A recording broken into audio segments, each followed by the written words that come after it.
welcome back. This is the first time. This is the first podcast.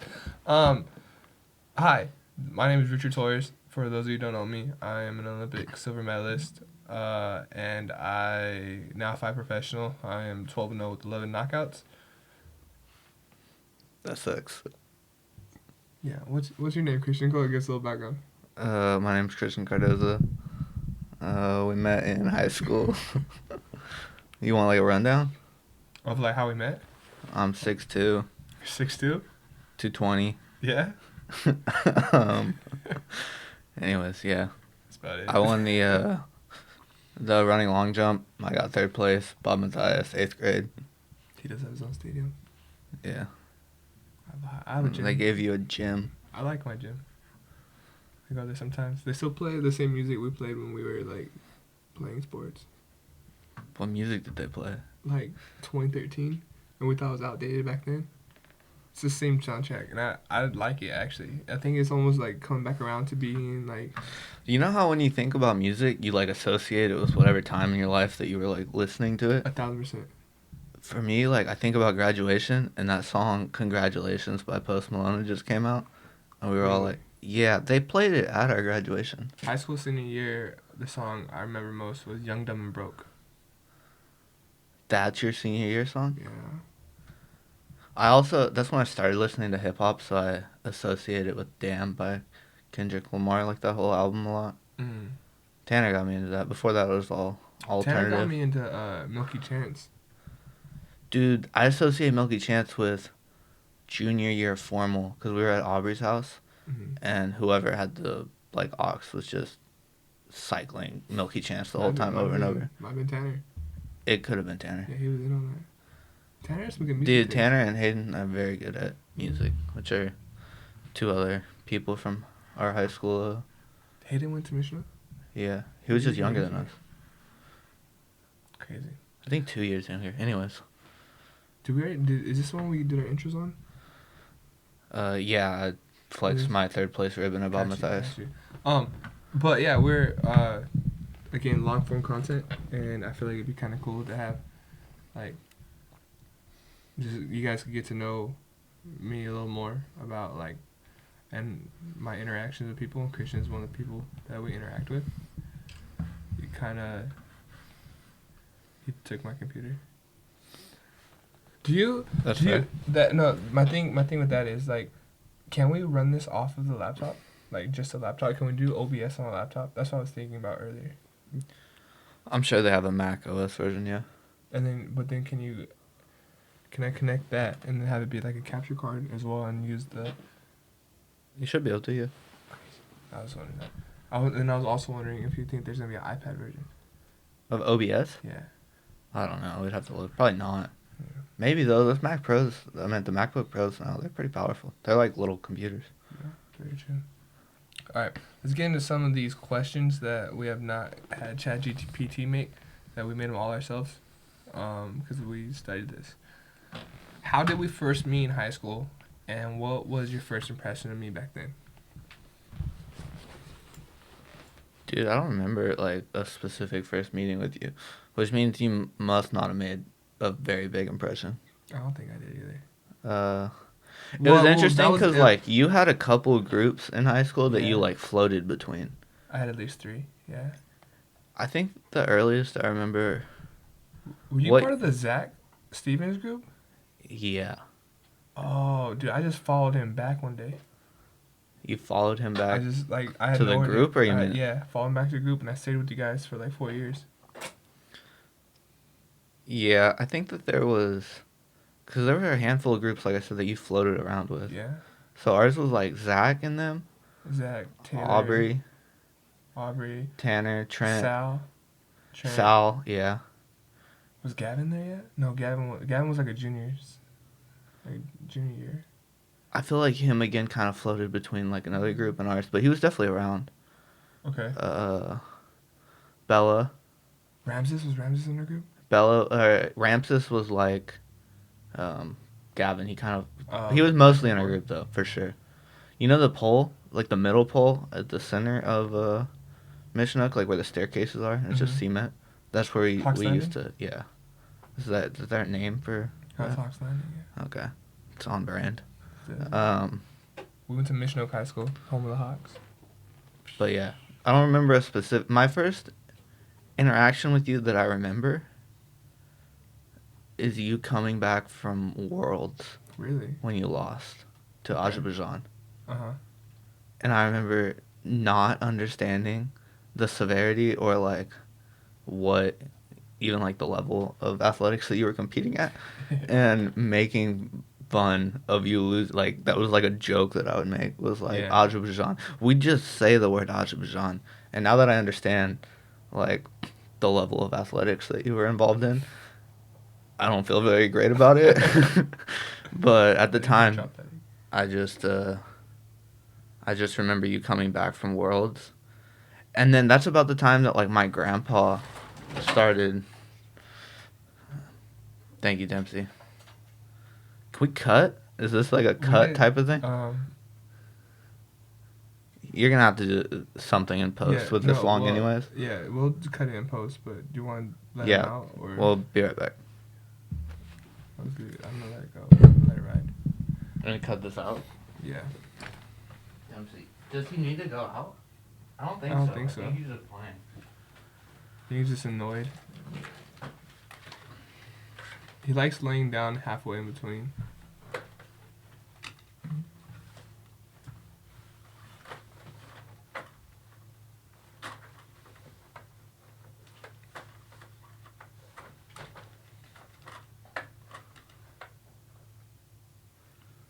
No. Dude, I really think this will float better if we lock him out of here. Yeah, we will. Dempsey, go. You have one more chance. Yeah. Putting it out. Dempsey. That way. Lay down. Lay down. What do you eat? And we're back. Yeah, no, I remember my grandpa like showing me newspaper clippings. Like this was about the time that the newspaper started picking up on like your international stuff that you were doing. Uh-huh. And I remember him like saving the newspapers and then me being like, oh damn, that's pretty cool. Like if it's in the newspaper it must be like something. Remember back in the day when the newspaper was like, if you got in the newspaper it was like crazy, especially even in like high school? Yeah. It was like, yo. Yeah, my mom, like through her high school athletics, would get put like in the newspaper all the time and they're still saved at the house. Really? And like when I look at them now, she would like, I can see through her excitement about it how that was a big deal back then. Like that was, to make it in the newspaper was something. Do you think it's not anymore? No, because most of the people that I know, even that used to get a newspaper delivered, don't get a newspaper delivered anymore. What would be like the same level of importance?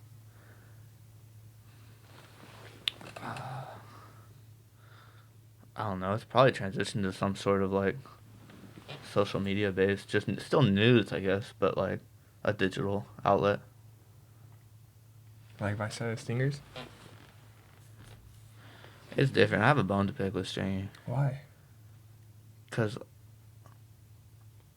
for those who don't know, Visalia Stringers is like our Instagram that's for the local town news, and like most people get their information now off of Visalia. Stringer or Stinger? Stringer. Stringer. Yeah. I don't want to start an argument with the biggest like local news stores on this podcast, but not on episode 1. That's like an episode like 11 thing. Yeah, I hit double digits first. Yeah. But I'm coming for you, Stringer. Anyways, yeah. So I remember you started getting like newspaper stuff, and my grandpa used to save them, and then yeah, I would say I didn't fully understand like the future that you could have in boxing until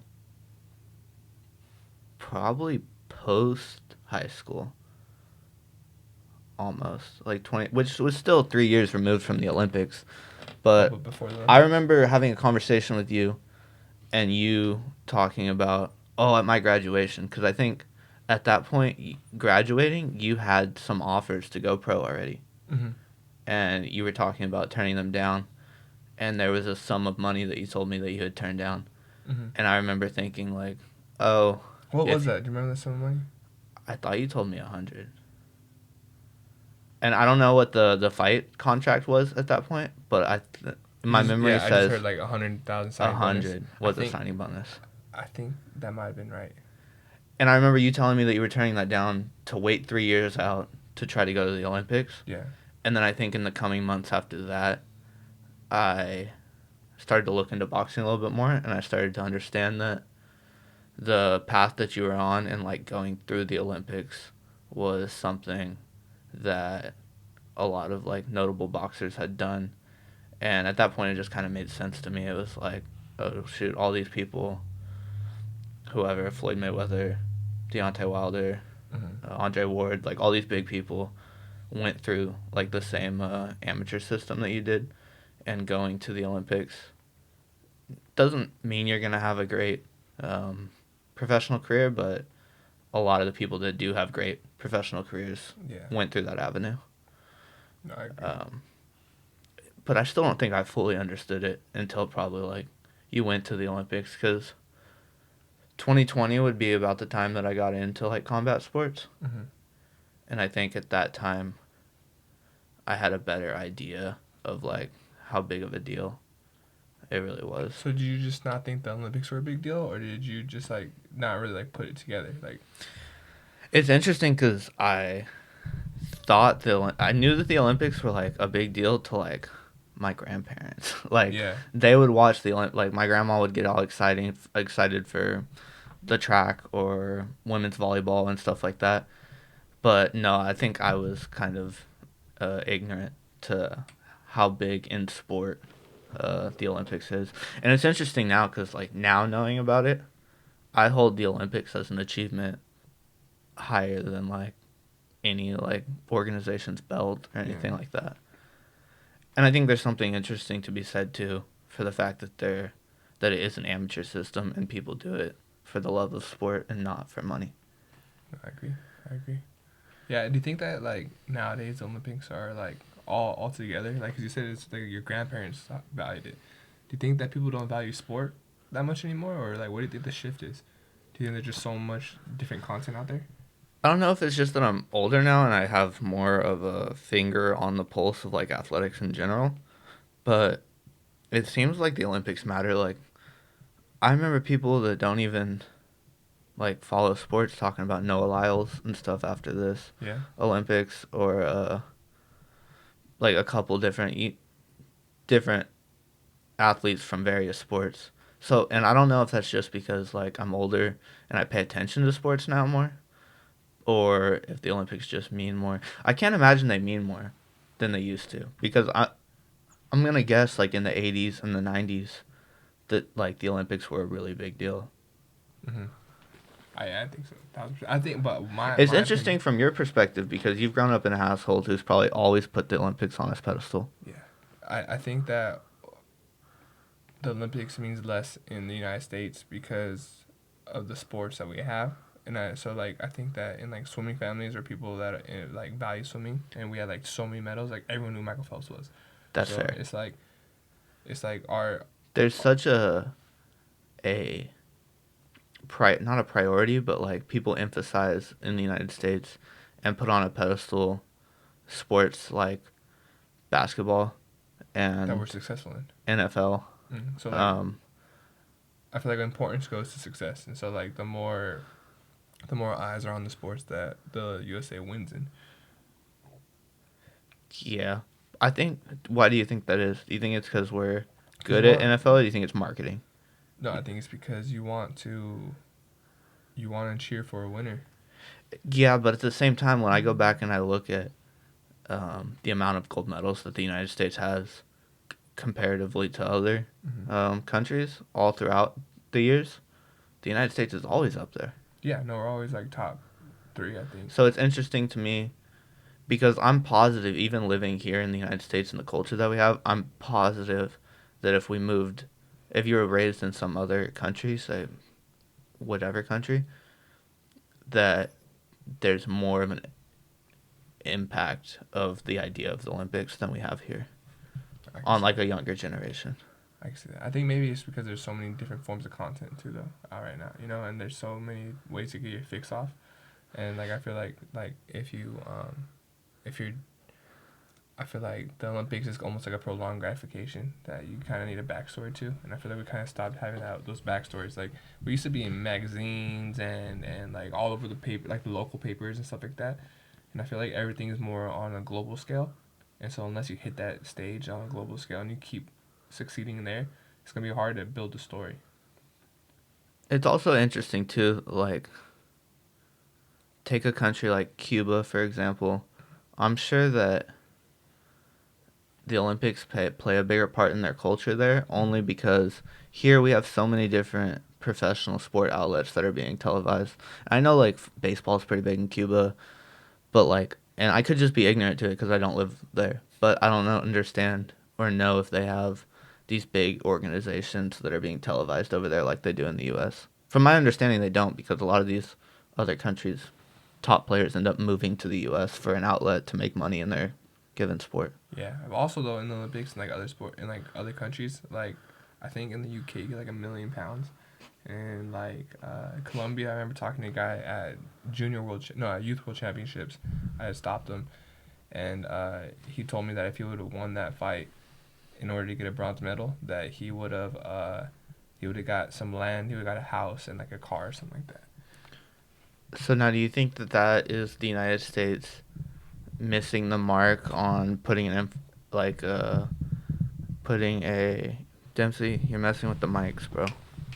Yeah. Um, Missing the mark on putting like effort into curating No, uh and like an outlet for these Olympians, or do you think it's them keeping, hey, this is an amateur sport, it's not supposed to be about the money? Because I no, could see the argument for either way. it's because we used to be government funded until I think 1988. No, until the 40s. Until one time where we had to skip because of the Cold War. So I think it was 88. And then after we had to skip the like I think it was a Olympics in Russia, the United States Olympic Committee said no more. Like we don't want to be government funded. And so after that, then we were all self sufficient and working off of sponsors, and that's why like the United States doesn't get paid as much as like as much as people think. Well, what's interesting is, and I could be just ignorant on this. Again, this is not the podcast for facts, so don't take anything here Mm-hmm. as set in stone. But from what I understand, the government is still what pays for the infrastructure of the Olympics. Like if we know in 8 years that we're having the Olympics come here, the government sets aside X amount of money, and they justify it as like a tourism expense, and like That could all be true, but not for the athletes now.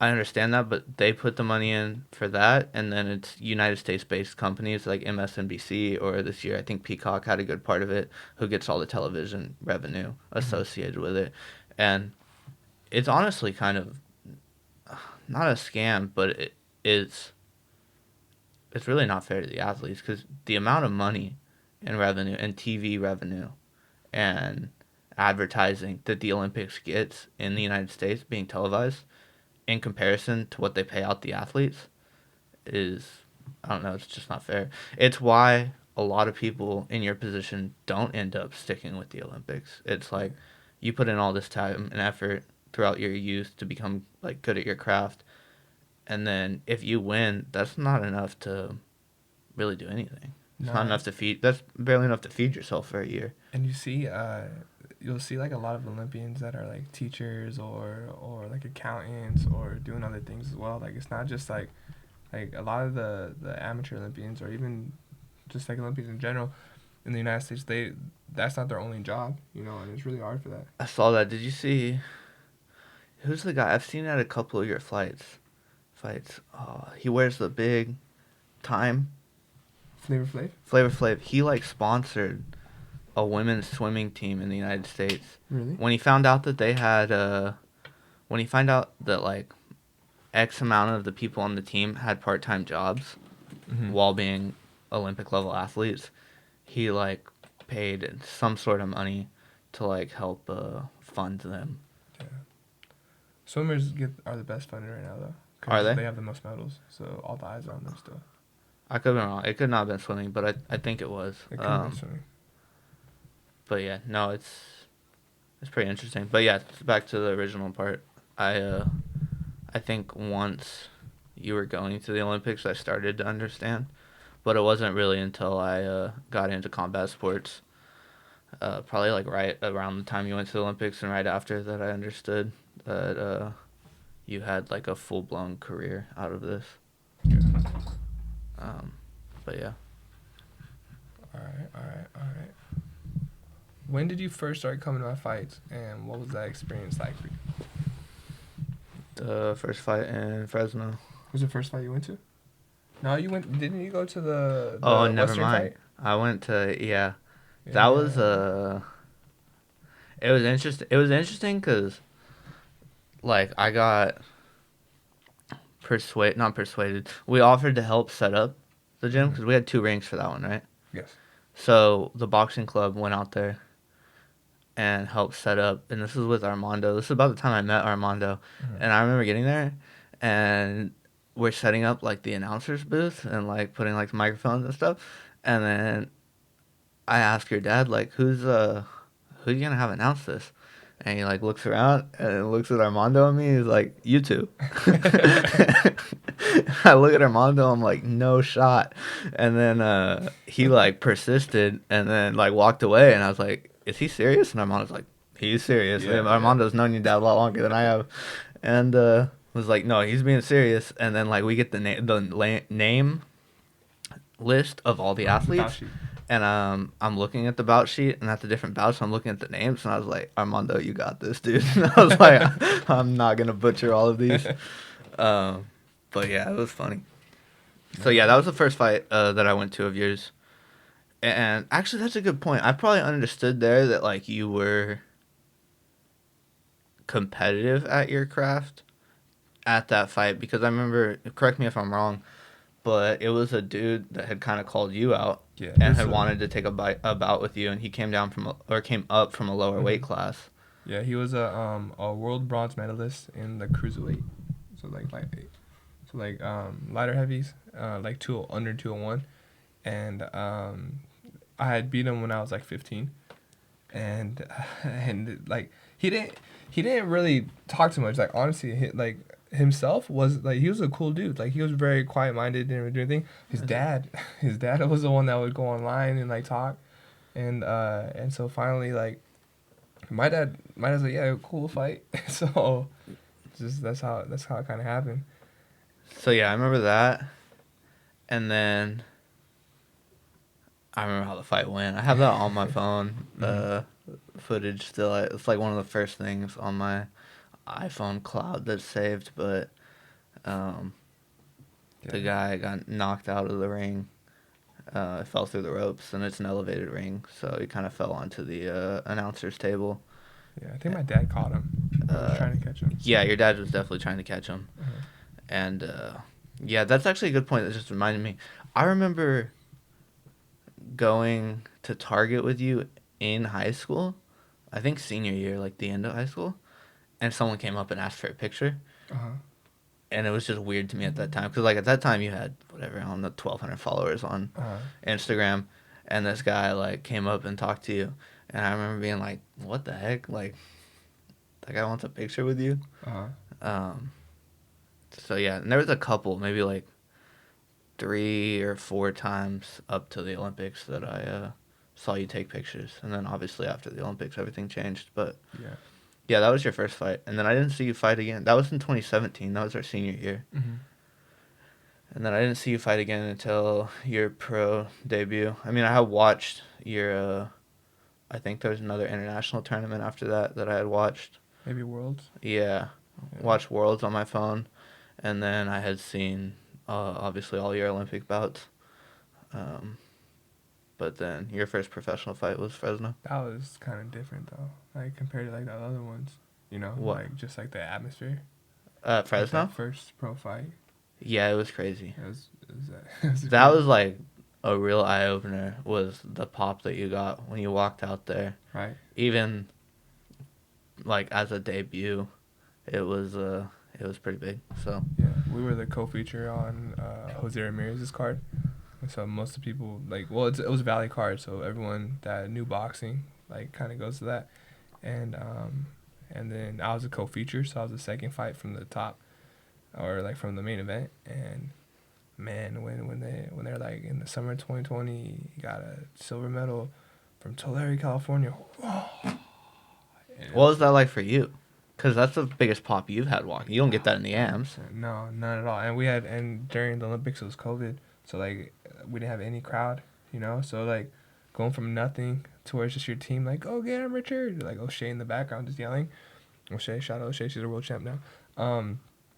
Then it went to like just everyone knowing who you were, and it's still a little surreal, you know. I feel like it's like two different worlds.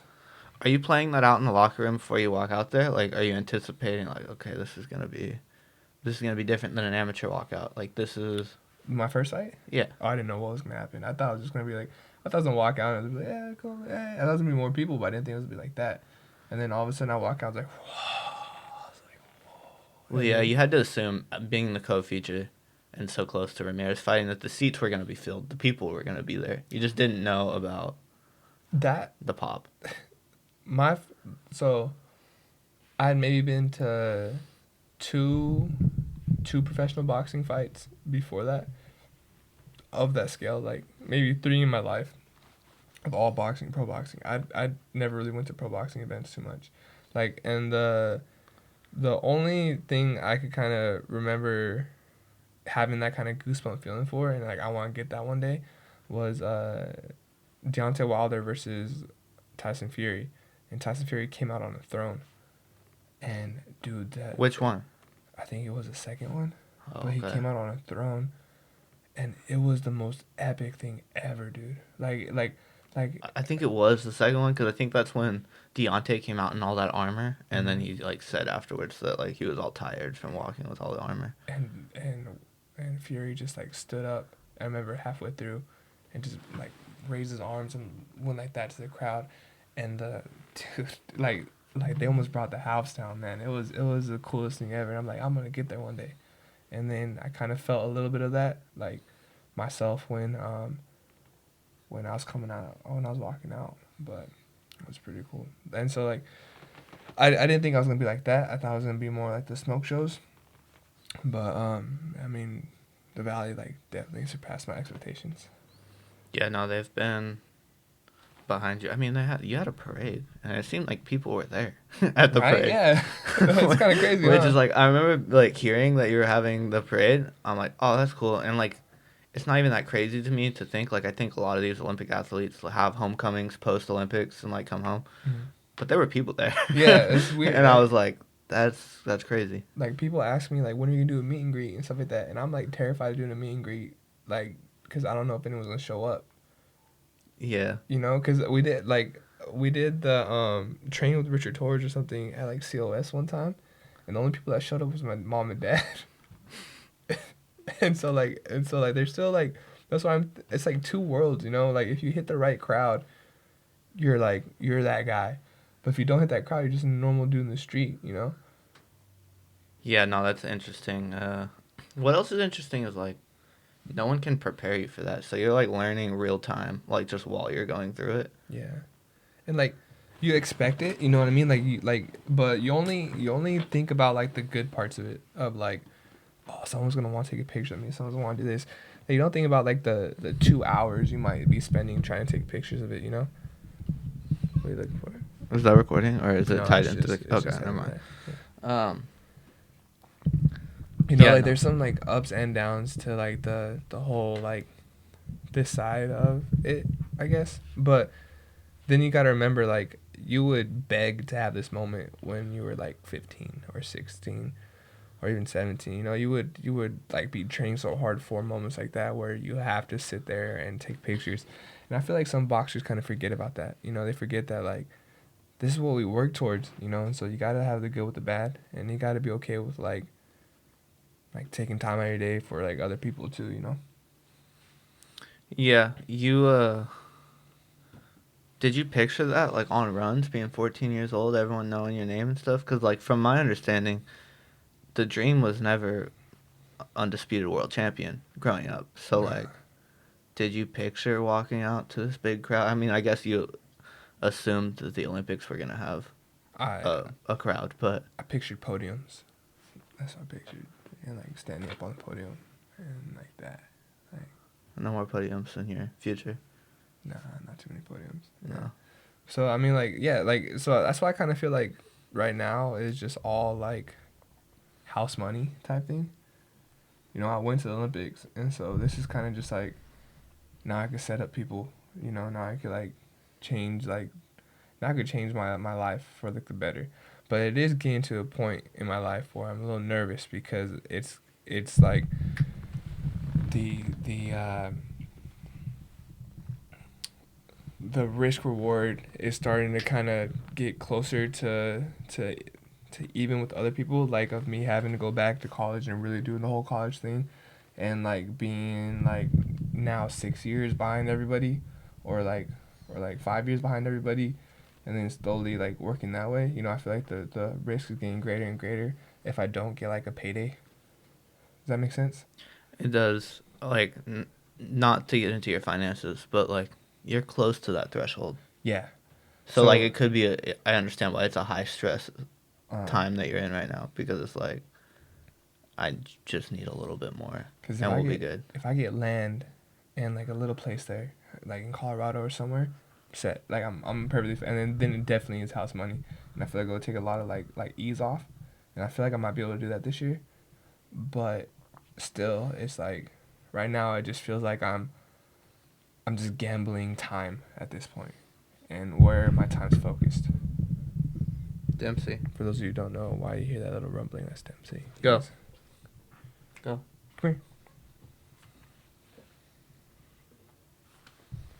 Come Yeah. So that was the first fight that I went to. Was the amateur one at Western, and then your pro debut. Luckily was local, so that was an easy one to make it to. I mean, most people around here made it out to that one. That's a good. Describe your experience though, like from your perspective of going to one of my fights.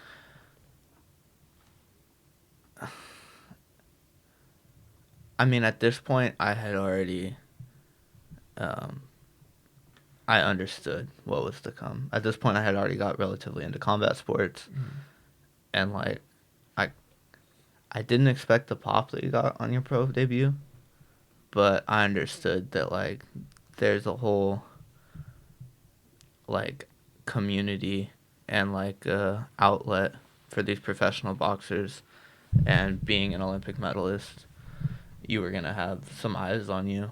So yeah, no, I just remember it was cool. I mean, it's always surreal to like go from hanging out with you here at the house one day, and then the next day, like you're walking out televised on ESPN or streamed on ESPN Plus.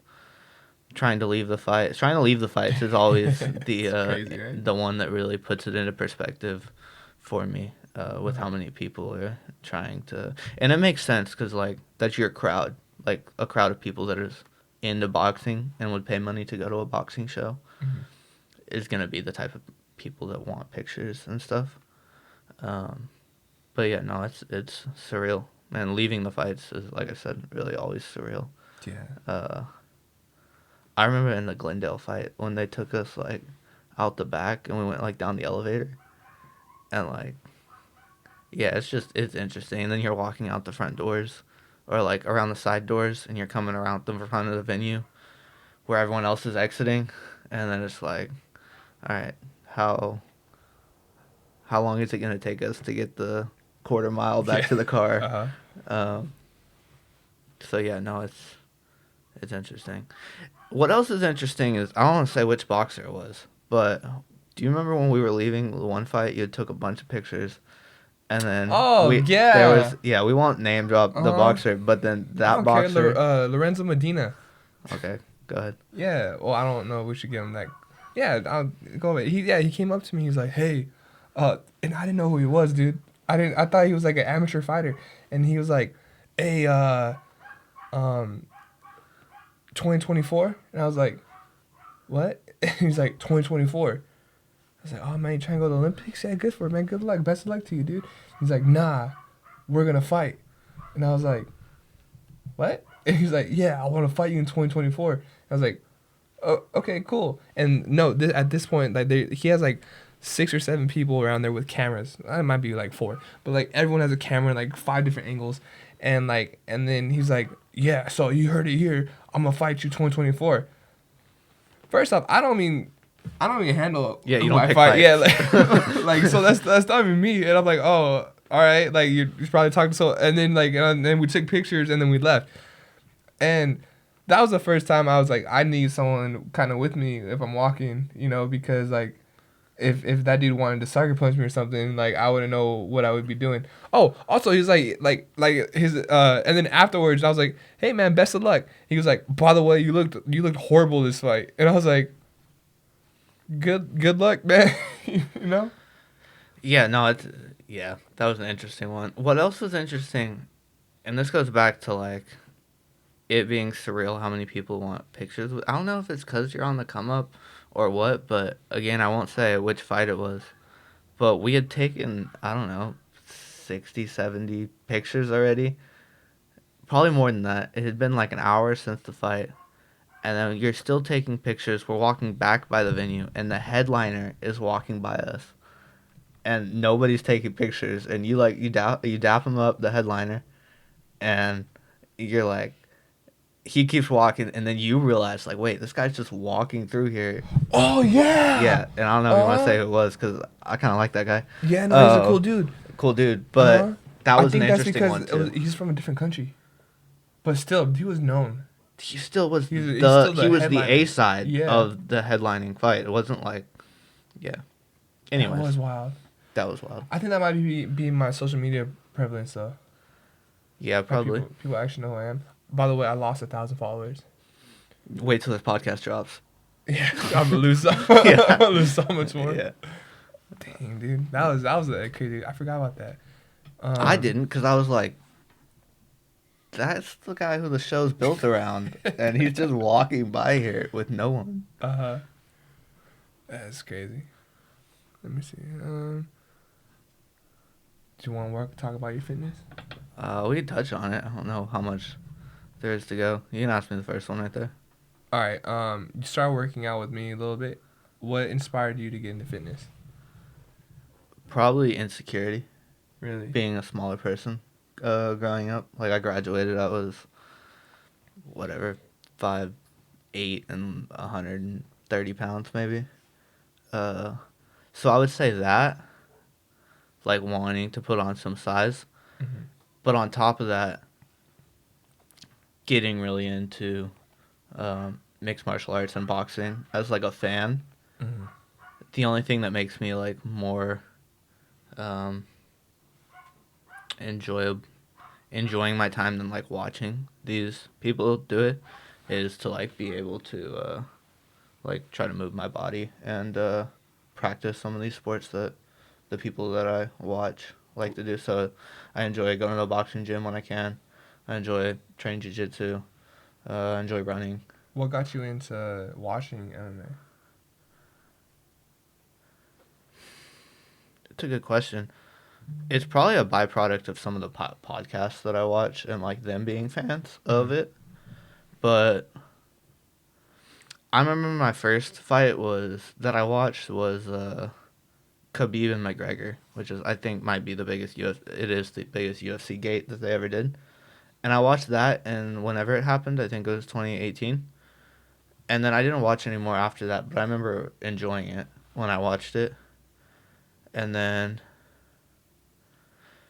it's a good question when I started watching it after that. I think it was honestly COVID, and there wasn't a lot going on or things to, like, watch, especially, like, sports or anything like that. And the UFC was one of the few, like, promotions that didn't shut down. They just kept running through the whole thing. So it was, like, one of the only things to watch it. Mm. And then I think once... Is it the Island? Yeah, they did the Island, and then they had the UFC Apex in Vegas, where they would just do fights with no crowds. Mm-hmm. And I think once you start watching the UFC, I think that they're very good at their marketing and, like, stuff like that. And I think it's kind of easy to follow their ecosystem because everything is so, like, flushed out with like, podcasts and stuff, and all their fighters have, like, pretty much YouTube channels and stuff at this point. So it's like, if you want one sport to watch, it's really easy. The other thing that made it nice for me watching the UFC opposed to like basketball. I can't basketball. I don't even know enough basketball to say how many games they play, but they play like 80 or something games a season, Mm. maybe more than that. I don't have enough time Yeah. to go want to watch 80 games a year.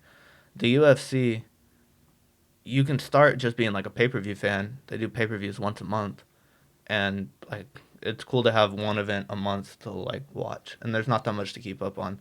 And it's like if you want to get more into the sport, of course they have smaller fight cards pretty much every weekend, but still that's one fight or one like set of bouts a week to watch, opposed to like, oh, my team plays Tuesday, Thursday, and Saturday, and I just thought it was like more digestible. You know, like a football guy. I could see getting into football because they only play whatever 12, 15 games that they play. But no, I've just never been a football guy. There's also something compelling to me about like if somebody loses at basketball,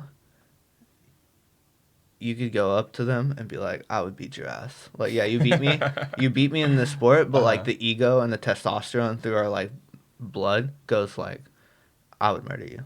Yeah. But you can't say anything after a fight with someone in boxing or in MMA. It's like we just left it all out there. Do you think it's more impressive being a better shot or being a better fighter? A better shot. Like gun.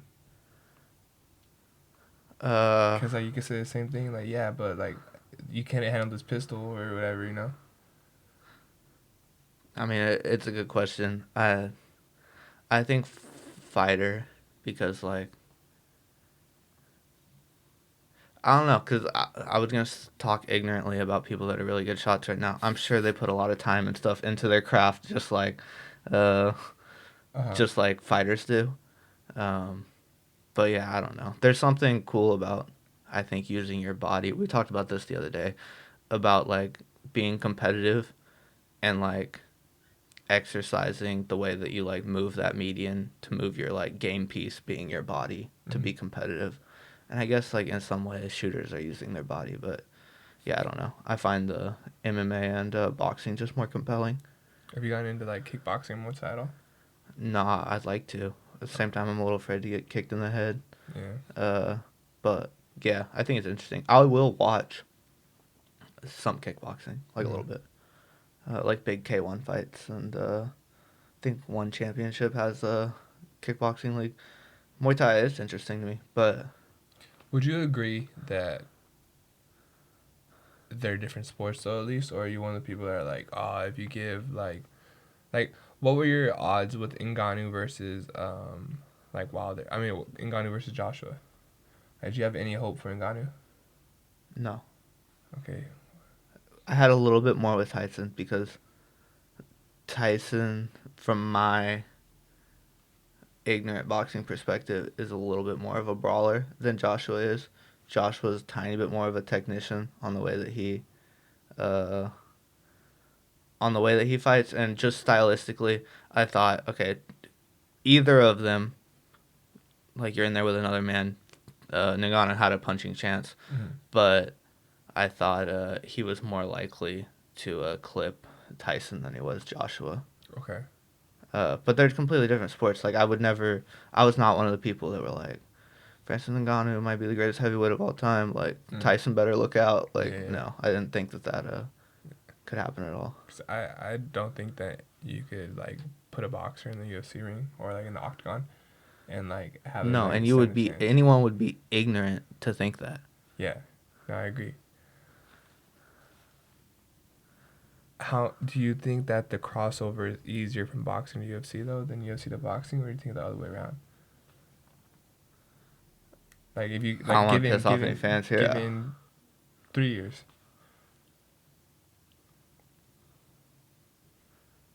Will you have a better UFC You're fighter probably that was the a UFC boxing, or? fighter probably has, I think, a better chance. Actually, I can't even say that. I was gonna say a better chance of going and being somewhat competitive in boxing, but I think if you still put him against somebody who's been doing it his whole life, there's not enough hours in the day to make up the movement and like the fight IQ that boxers have from the amount of rounds and sparring that they put in over a lifetime of just focusing on that craft.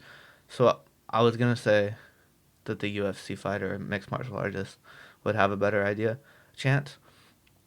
But what's interesting is like if we look at the light heavyweight champion right now in the UFC is Alex Pereira, who I think that's the amount of time he took. He was a kickboxing world champion in K1, two-time kickboxing world champion over two divisions, I think. And 3 years he went to the UFC and he's ran through everybody in the UFC with only 3 years of grappling experience. But I think it's a little bit different because he had two of those pieces. He had like hands and feet. He had the hands and the feet, which is like it's different.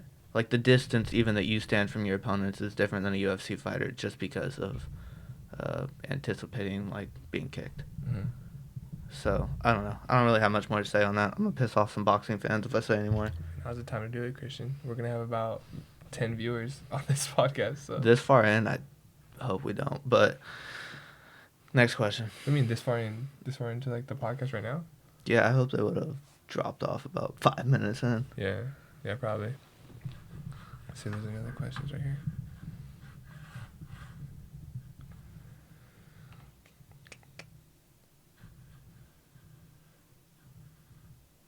This question says, have you ever imagined joining me like in the ring as a part of the training camp? But we actually have sparred. Okay, I was gonna say I don't know if your dad knows about that. Yeah, he's not gonna watch this. Okay, cool. He definitely would. Occasionally, and I know that there's no chance that I have, but occasionally after I've been like more consistent at boxing for a stretch of like 5 or 6 months, I'll just think that I could do better than the last time, and I'll get the guts to like kind of poke them a little bit and be like, "Yo, let's get back in the ring," and you quickly will remind me of where I am at on the totem pole. I remember once we were doing it, and it's like the end of the first round, and you're like, "I've only thrown a jab at you this whole time. I've only thrown a jab." And like in my head, I'm like trying to think. I was like, I swear he's hitting me with both hands. But yeah, no, we luckily enough, I trust you enough to not kill me in there. So I've been able to experience that a few times. It does baffle me sometimes, thinking that someone's never been hit before or someone's never thrown a punch. Like there's like I'm like a large percent of the population has never been hit. Yeah, and that's crazy. Yeah, no, it is.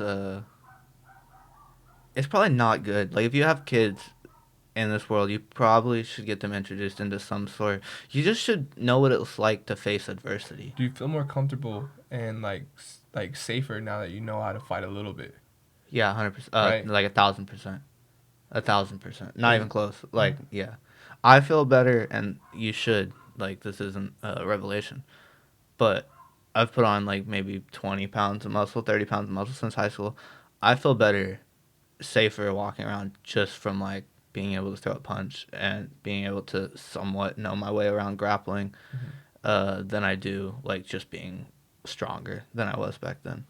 So, yeah, I feel way safer. Probably too much, if I'm being... I probably know just enough to get myself really hurt on the streets, if I'm being honest. This is a question, then.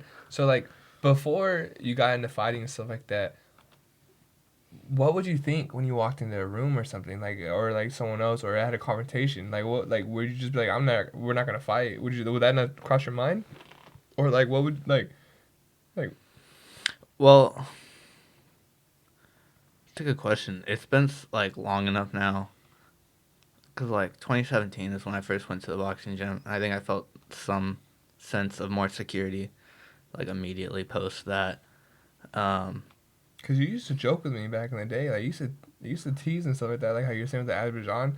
Like, was there never like a moment where like this guy could hit me? I think as a kid I was ignorant enough to be like, we live in a civil society. This guy's not gonna hit me. But yeah, I just put it back to ignorance. And I think that's probably what most people... Because I wouldn't say that I walked around, like, scared in situations. Like, I didn't walk into a room and be like, oh, yeah. Like, if only one person could walk out of this room, it definitely isn't me. Like, that's not how, like, I would walk around this earth. And I don't think anybody does that hasn't experienced, like, some sort of combat sport. I think they're just ignorant to the idea that that could happen, and don't even like register it. Um, but yeah, I find myself in situations sometimes, like whether I'm. There was a point last year that I went to a very sketchy gas station in Fresno at like 11 p.m. at night after staying on campus really late. Should not have been at that gas station. Definitely not. Every car there was puzzle pieced together from like 3 or 4 different colors, Uh-huh. and there were some interesting people walking around and like coming up to me. And I don't think I would have gotten that situation or got out of my car had I not have some sort of confidence that I have post doing some combat sports. But yeah, I think you're just probably more avoidant and adverse to like situations that could feel a victim. Because I feel like it's almost the opposite in my mind of me being like, everyone's fighting. You know, this is just what everyone does. You know, and so like it's like I assume that you know what it's like to throw a punch and stuff like that.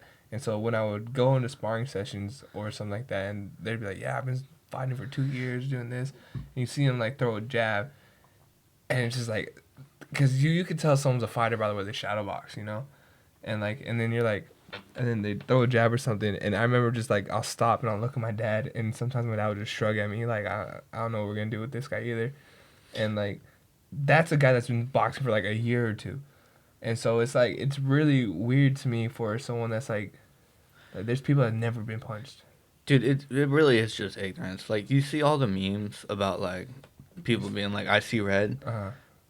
but I've met them like just dudes that like think that they have just some innate ability as Uh-huh. a XY chromosome Uh-huh. to be like, I in a fight, dude, it's like it's over. Like we could run one right now. Like, and it's just ignorance. It's nothing more than that. It's just ignorance. I don't think they have any like previous experience that's like making them think that way. It's just, I think, in our like blood as men to kind of be ignorant and have an ego associated with something like fighting. Do you remember the first time you got punched? Uh, no, I remember the first time I got punched and it hurt. It made my eyes water. Yeah. It was a girl. Do you remember the girl that like moved to Israel and then came Oh, back? Anna. Anna caught me square on my nose. Uh, and she's like 2 years younger than me at the time, so I'm 17, and Anna's 15. To be fair, Anna had been there for a few years, Yeah, she like a had long like time. 4 fights, 4 or 5 Okay, fights. but yeah, this girl caught me very square in the nose, and I remember being like, "This sucks. Why would I fucking want to do this? Yeah. Or like, why does anyone do this for fun?" It's like an awakening, right? It's like, oh, what? Yeah. It's like, yeah, because it was one of those where my eyes were watering, but it was also the first one where, like, I kind of flashed. Mm-hmm. And it was like, yeah, so that was an interesting experience. Anna, if you're out there, shout out. Shout out Anna. Israel, anyways, I won't Yo. get into her thing. Uh, but, yeah, that's the first time I remember getting punched. Same thing. It's interesting going to a jiu-jitsu gym the first time or doing any form of grappling and realizing, like, oh, there are people walking around that don't necessarily look like athletes. But because they've been putting time into this one thing, if they grabbed a hold of you, like, I would have nothing that I could do. I think, like, I could have a weapon in my hand and it wouldn't matter. Really? Yeah. It wouldn't matter. I want to go to a jiu-jitsu spot and like, but I'm just so afraid to get put with other white belts that like I'll just get yanked on because everyone's saying like you get hurt the most as with like being white belts with other white belts that are like doing dumb stuff. Yeah, it's important to be training with people that have your like best interest in mind because there are people that just crank submissions for Yeah. sure, and a lot of that I think is like gym culture. Just like I'm sure there's a boxing culture at different gyms. Like you probably can quickly walk into a gym, see a couple rounds of people sparring, being like, "Oh, this is one of those gyms," or like you can kind of just tell the culture overall in the gym.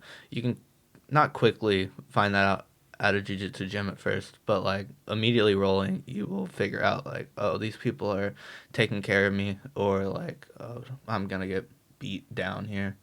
Um, so yeah, I would say you should just do it with you. We should find someone for you that like is a purple belt or like higher and has been doing it for a while, and then you should just probably do a private lesson with them and just see what it feels like. But for you, there's absolutely no reason for you to risk tearing your shoulder open or your knee apart. Yeah. Uh, Trying to learn that when you have like this outlet of a career in front of you. What about wrestling? But like I've been seeing a lot of people getting hurt in wrestling too. But like, I feel like that'd be kind of a cool thing just to learn about like getting out of like.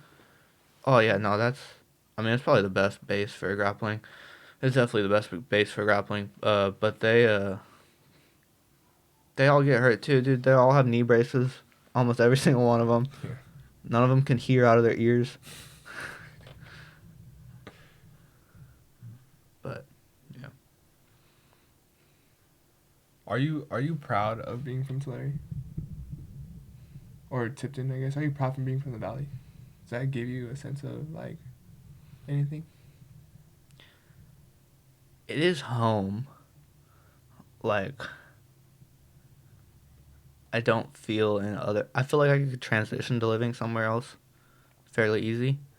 But there is something about like driving around here, and it feeling like home. Like the other day when I did a 6 mile run, I ran to by Mission Oak, and there was something cool about passing all this area that me and Trent used to ride our bike to Mission Oak, like our first freshman year of high school, and then like this time running it, and I could definitely have not ran like that far back in high school. So like just I don't know, looking at the high school and then looking around and thinking like, oh, this church wasn't here, and like this, and kind of like a bunch of different memories just about Church, yeah.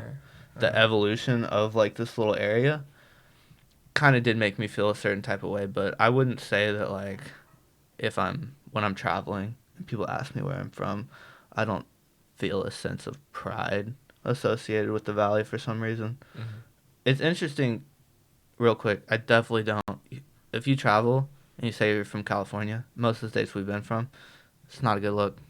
A lot of people. Yeah, yeah. Yeah, like I'll be in Florida. I remember when we were in Florida, and like a waitress asked, and like the response she gave to like or the look whenever we said we're from California, not good. Texas was a very similar thing when we were out in Houston. I feel like it's anywhere that Californians are moving to, and we're just raising prices on everything. Yeah, that's fair. The pride question though for you is interesting because you have this opposite dynamic where the Valley's championed you. Yeah. So like you should have some sense of pride associated with it here, with being from here. I feel like it's a little bit of imposter syndrome still though. Like I definitely feel prideful of it, but like I feel like I really do feel like I'm kind of flavor of the month still. You know, I'm like, yeah, this is. It's been 4 years. I know, and then I see like the Galaxy Theater, and I'm like they've had me before. There's a Dude, neighbor. when I see the Galaxy Theater, I'm like, it's been 4 years. Take that down. Like I have a neighbor that sells the poster of like the Richard Tours, the little long. I'll see those driving around. And There's more of those in Tulare than you would think. Yeah, it's crazy, right? And so like it's really something special. So I it's hard for me to kind of compartmentalize that. Well, and I see why. People. I see why. I don't. It honestly. is okay. It's No, like, it is weird. interesting for you being like I just punch people, because my thought would be that a lot of people that don't understand what it takes to get where you're at, probably do just ignorantly see it as you just punch people and don't see like the full picture behind it and the work that you've put in.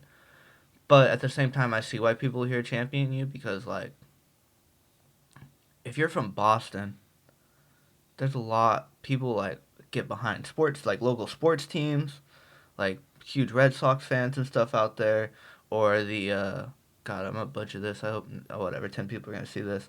I'm pretty sure like Matt Damon and Ben Affleck come from Boston. Like they have a lot of people that they can be like, yeah, like are proud about this area, and they can look at them and be like, yeah, they're from Boston and they like represent this place. Tulare doesn't really have that, or like the Valley in general. I mean, like I can't name a bunch of people that came out of the Valley.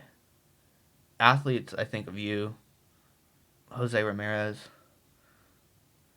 I think Kevin Palmer. I think of Dylan Lee. He's a baseball guy. There's a guy he played on the Steelers as like an offensive or defensive lineman. I think offensive lineman. And for some reason, what you've done already feels bigger here in the valley than like what Dylan did. And what Dylan, I'm not saying what Dylan did isn't big. I'm just saying the perception that I have of the people around here. More people know your name than Dylan Lee around I here. think Even though he made it to the MLB, he has a freaking World Series ring. I think that what that is though too is your environment now is boxing and combat sports. And I think if you go to a baseball environment, they're gonna know a lot more about Dylan Lee than me. That's fair. That's like after. Yeah, but he can't even say he was from here because like after the Olympics, the track. No, not him. Oh, you're talking about the Quincy Hall. Dude. Quincy Hall. Yeah, the Quincy Hall thing. I was like, he just went to JC here. I don't think. Yeah. Did you break your phone? I did break my phone for those weekends. Swimming. It was in the pool with you? No, it was next to the pool, but I pictured you like when you run without the watch and you run it in your hand, you're swimming with the phone in your hand. Oh. Anyways, got no more questions on here? Let's see. Where do you see yourself as an individual in 10 years? Both as an individual and as a homie. It's a good question. As an individual, hopefully not living around here. This is a horrible follow-up right after the Pride in the Valley thing. Even if I wanted to come back here and live here later on, I'd like to go experience what it's like to live somewhere else. I've always said that I think I could never live in a big city like New York, but I think it'd be cool to go sign a 6-month lease and just know what it feels like. Just have don't move there. Well, move there for 6 months, but just to know what it feels like to live in a big city. And that's mostly just me wanting to like stack as many experiences on this one shot that I get at life as I can. So yeah, I wouldn't want to live. That's like for the Valley people here, they're gonna freaking hate it because this is like the opposite of that. I could never live there. I was thinking that the other day when I was running, and I was like, dude, we're so lucky to be able to just open our doors and like, there are routes we can take out here. Like that 6-mile run, I stopped once in New York or like something. You know what I mean? There's just like, the other day when I did I did a shooting class. Mm-hmm.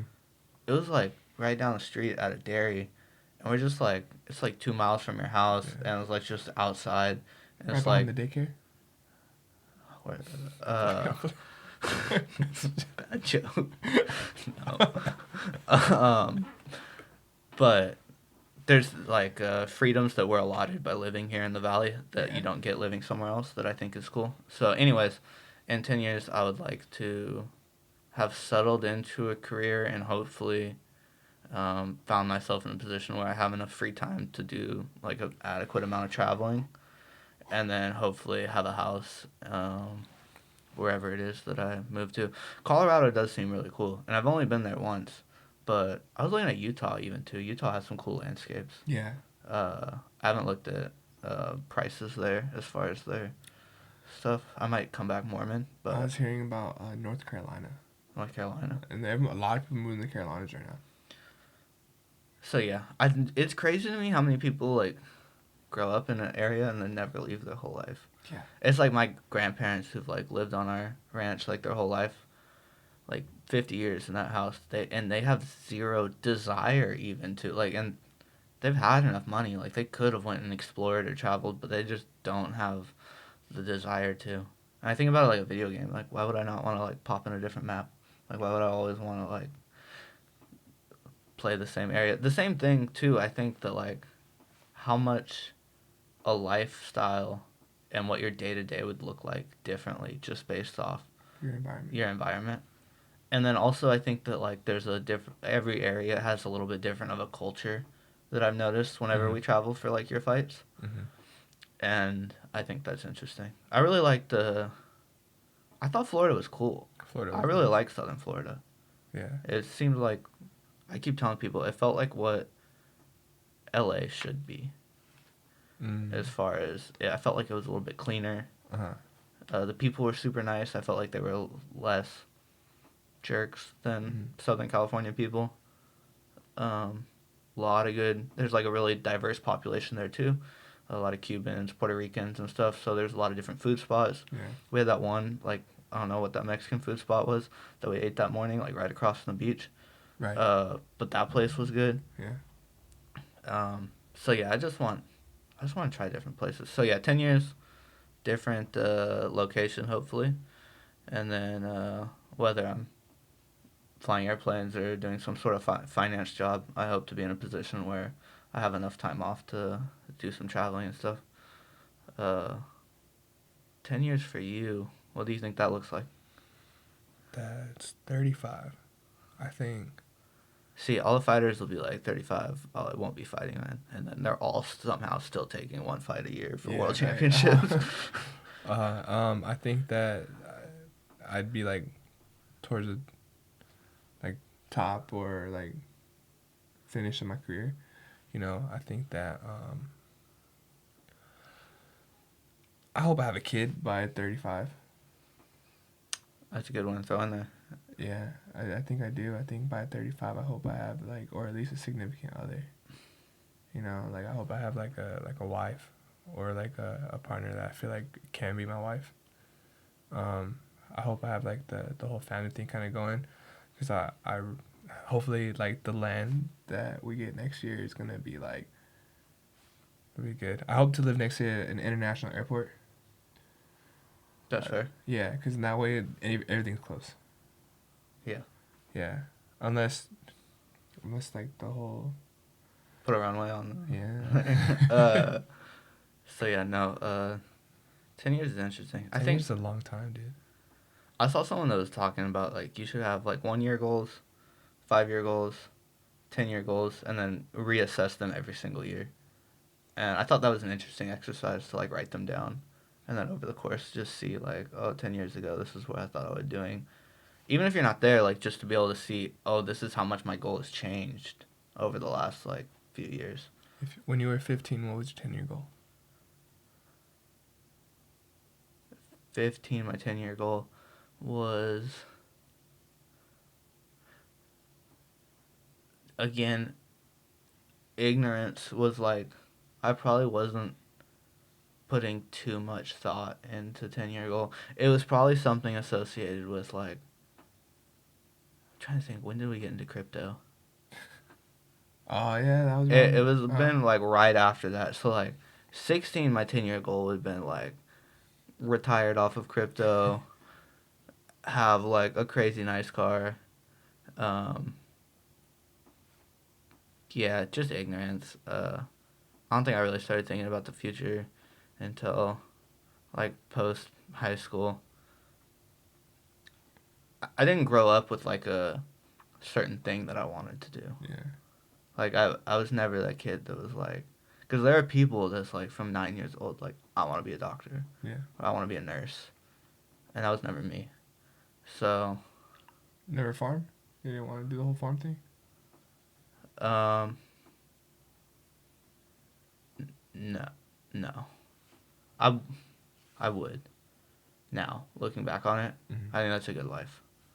But at the time, no, and I wasn't really. Although my family had a ranch, I wasn't allotted the opportunities to be involved with it like some ag kids around here where they could see like, oh yeah, my family gives me this and then I give it to my kids. That was never the like culture in our family associated with it.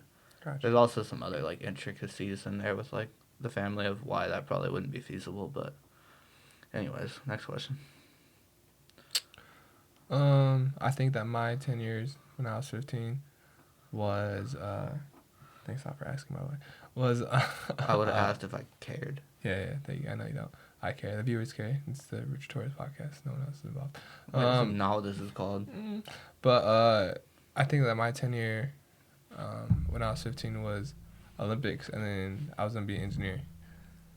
Like I really thought I was just gonna take my dad's plan of like going to Olympic trials, maybe coming up short, and then going to be an engineer, and then just doing that stuff, and then like just having like I go just crazy in college. I wanted to go hard in college really bad, not like education wise. Like I wanted to party.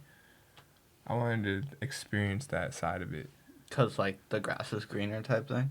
No, because everyone was telling my parents always told me how great college was gonna be. All the teachers in high school were gonna tell me how great college was gonna be, how you could go anywhere you like, how like the girls, the hanging out with friends, going to parties, and like I was like I can't wait for that. Like I'm finally gonna have a break from boxing and do all this stuff. So I'll go to the trials, do that, and then I'm gonna go to this.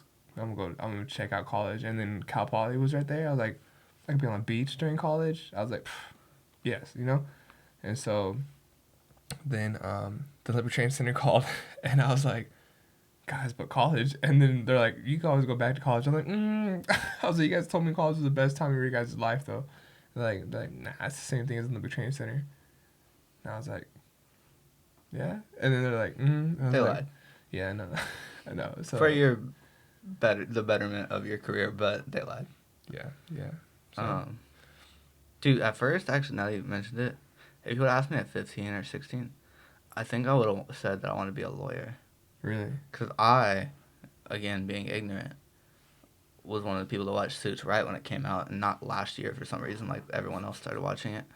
But I remember watching that through high school and being like, this is what being a lawyer is like. Sign me up.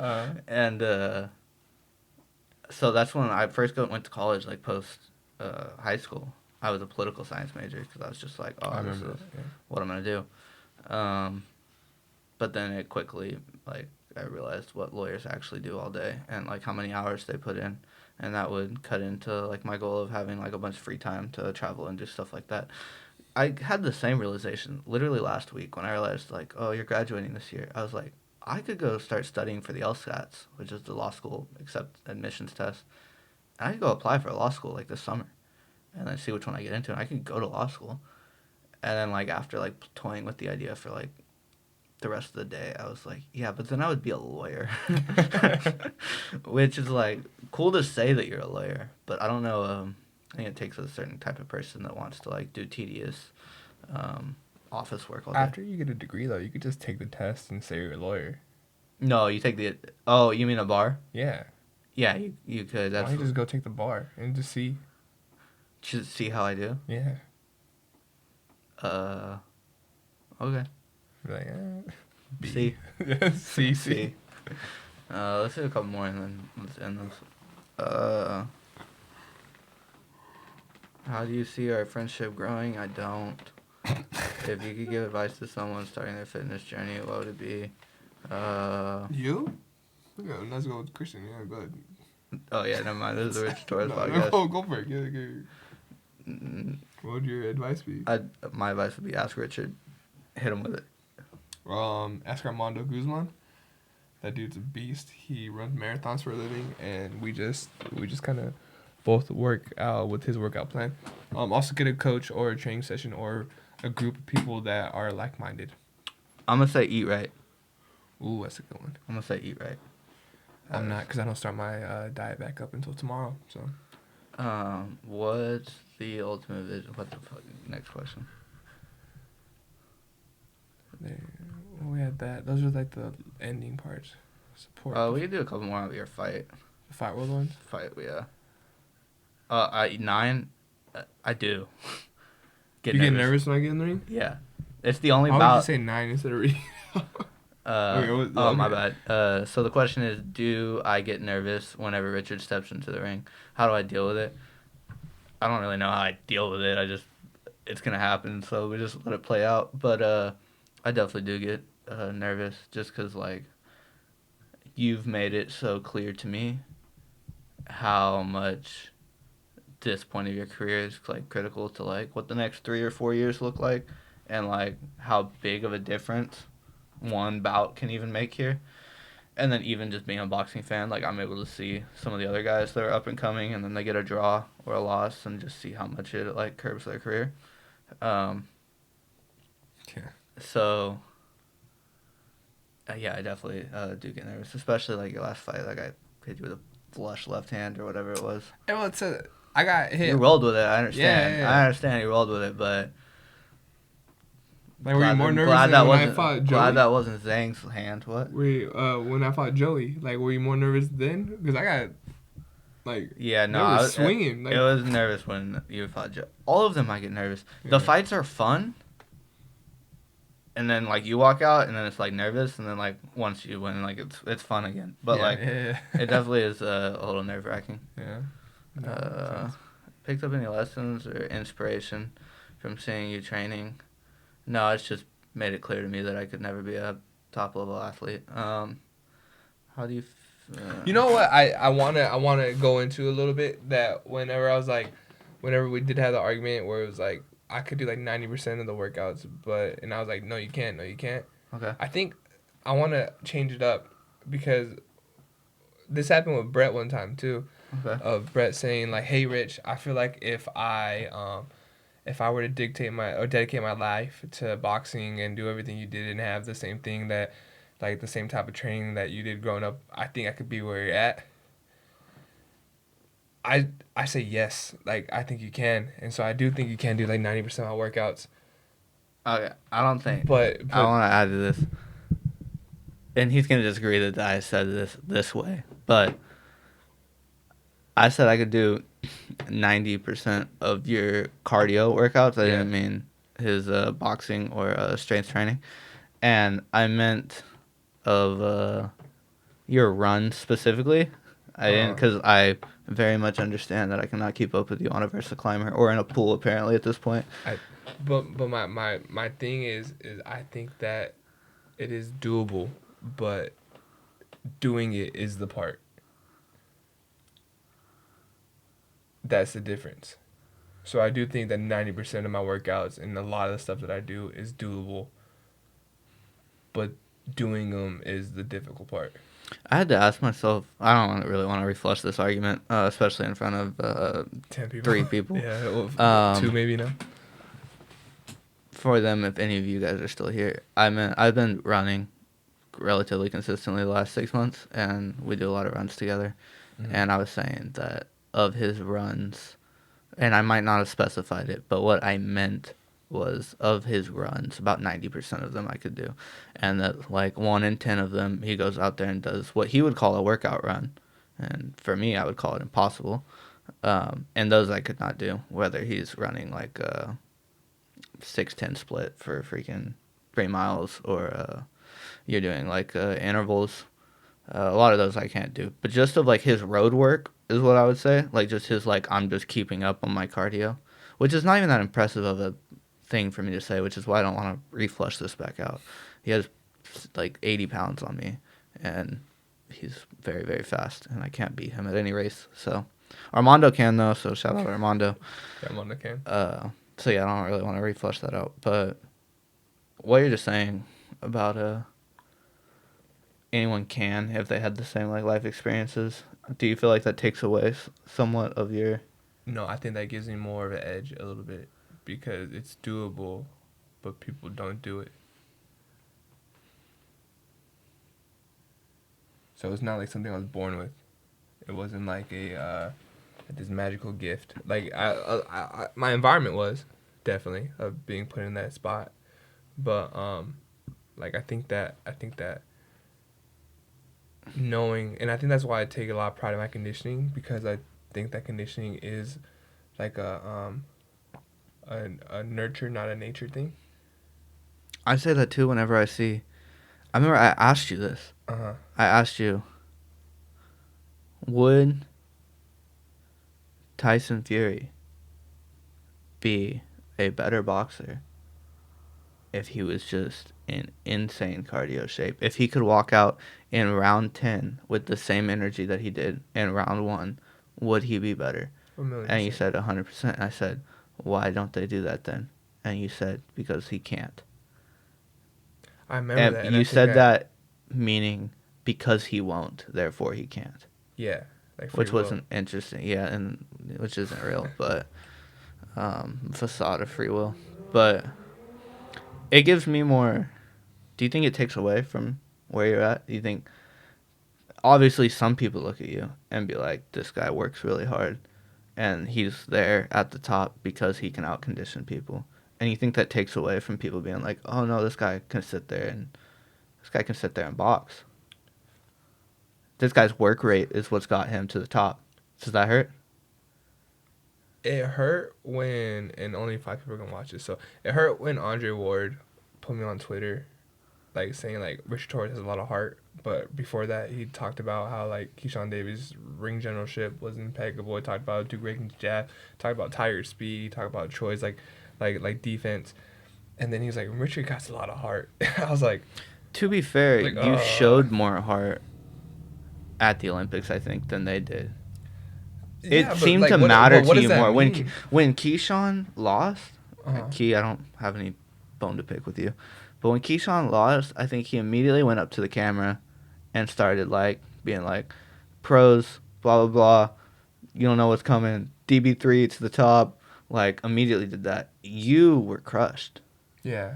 So like I just think there was more heart on display. Also, you're not that what Keyshawn wasn't facing was an adversity. Obviously, him and Andy had fought multiple times. 3 times. Yeah, but you were fighting someone who had previously knocked you out.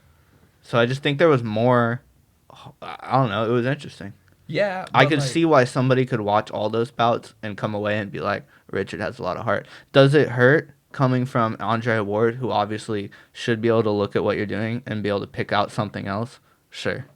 But I could see why that's what he gravitated to. Yeah, it's just hard though, cause I dropped my guy the first night. Then like I beat the Cuban, who's like he was the only Cuban that didn't get a medal, and then I beat the reigning like silver medalist of in the world champs, and I was like man, all you can give me is heart though, like like I was like I dropped the guy with the body shot, knocked the guy out with the headshot, like I showed my conditioning too. And he gave me a heart, It was like The world of fight sports, and I've noticed this just from being a fan. Everybody that has an opinion on it, it's really short-term memory. You're only as good as your last fight. 1,000%. You're only as good as the last round in the fight. That's why a lot of the time in these fights, people will come away from them and be like, "Oh, this guy should have won because he had a crazy last round," and they're not sitting there being like, "Well, actually, you know what? He freaking lost the first 8." Yeah. But it's like there's really short-term memory in this industry. Yeah. Which I mean, you can't do anything about. Yeah. But yeah, I understand why Andre said that. I have no problem with Andre. Cool guy. He's freaking last gold medalist we had. So that's why, but that's also why I hurt, because he was the guy I looked up to, did everything, you played Fight Night Champions. I don't know if you ever played that, and you got to play as him.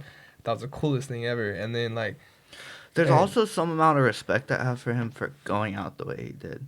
The amount of money he turned down. You think you're gonna be able to do that? No. So said you got to that opportunity, or to that same place where it's like, he's still young. He has all his. You can tell when he talks that he got out relatively unscathed compared to a lot of these people, and just he said, "I'm good." He's like, "I accomplished what I wanted to. My family's set. I don't need to be greedy. I don't need no more." I think I need a number in my head, and I need to. You don't think you're gonna hit that and then be like, you know what? I double my number with my next fight. What I could do is I could have that, and then just go the Jake Paul route, and be like, I'm calling out Jake Paul's dad. Like give me the dog. Like I would go that route. That guy never fights you. You know what? Ngannou, you have a daughter. Like lace him up. No one's watching this still. Anyways, you have anything else you want to get out here? No. Nah, that's about it. Guys, if you stayed this long, crazy. Thank you. We're gonna do this on Sundays. Eventually there's gonna be someone that wants to watch them. If there's over 10, if there's over 15 Well, views, we get analytics. Will we know when people clicked off? Yeah. It's going to be right when I'm talking. I don't want to know any of the analytics. I would love to. So if you guys, watched all the way through, we're going to do a giveaway. Christian's going to give his car out. and What did you just offer? Christian's giving Logan's car away. And, so if you got to find out every 5th and 7th letter. No more context. No more context. And then you can have a car. Anyways, we'll probably just keep doing this regardless if anyone watches it because I think it'd be cool to look back on this like down the line. Got a point. And with that said, we can not stop, but we can make these more informal and less conversations that other people we think would be interested in, and more like just the conversation that we want to have.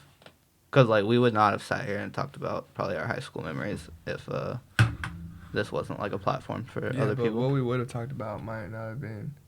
Oh yeah, that's a good point. We actually really need ChatGPT to keep us on the straight and narrow, so that TeleRx continues to sponsor Richard. TeleRx. Thank you, TeleRx. Your number one-stop shop for telemedicine. It's very true, actually. I got you, bro. Cool. All right, guys. See you next time. It's gonna upload right now, so I'll talk to you later. Later.